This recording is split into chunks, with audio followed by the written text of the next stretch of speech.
Ruth ne prêchait pas pour impressionner, elle vivait pour rendre Dieu. Il y a des femmes que Dieu n'a pas seulement visitées, mais qu'il a habitées. Des femmes dont la vie n'était plus séparée du ciel, parce que la présence divine les entourait jour et nuit.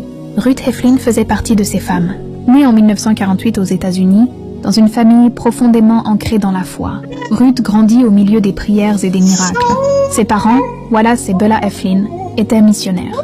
Leur maison, appelée Camp Glory, était un lieu de réveil où la présence de Dieu se manifestait puissamment. C'est là que Ruth apprit à reconnaître la voix du Saint-Esprit. Très jeune, elle reçut un appel clair, porter la gloire de Dieu aux nations. Elle voyagea à travers le monde, prêchant, chantant, adorant, non pour être connue, mais pour que Dieu soit connu. Sa vie était un autel vivant, une offrande d'amour au Seigneur. Elle disait souvent, « Quand tu adores Dieu, sa gloire vient. Et quand sa gloire vient, tout change. » Ruth ne prêchait pas pour impressionner, elle vivait pour rendre Dieu tangible. Un jour, dans une de ces réunions, un parfum céleste remplit la salle. Puis une brume dorée apparut. Certains pensaient rêver. Mais en rouvrant leurs yeux, leurs mains brillaient d'or. De fines poussières dorées couvraient leurs paumes, leurs vêtements, leurs visages. Et Ruth, paisible, déclara « C'est la gloire. Ne regardez pas vos mains. Levez-les vers celui qui vient d'entrer. » Pour elle, ce n'était pas un spectacle, mais le langage du ciel. Elle disait « Quand la gloire vient, elle se manifeste comme elle veut, parfois en larmes, parfois en feu, parfois en or. Dans ces atmosphères, des malades étaient guéris sans qu'elle prie. Des cœurs étaient restaurés sans qu'elle parle, car là où la gloire de Dieu demeure, tout change.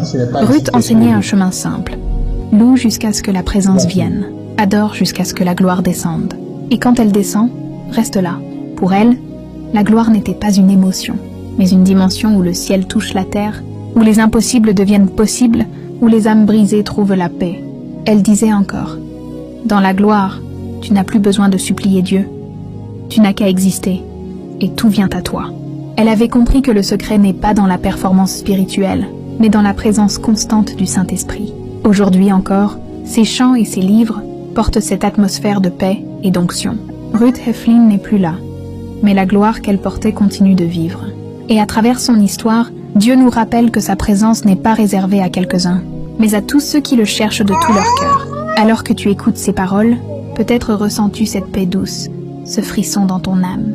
Ce n'est pas une émotion, c'est la même gloire, la même présence. Et elle veut t'habiter, parce que le plus grand désir de Dieu, ce n'est pas seulement qu'on parle de lui, mais qu'on le fasse descendre.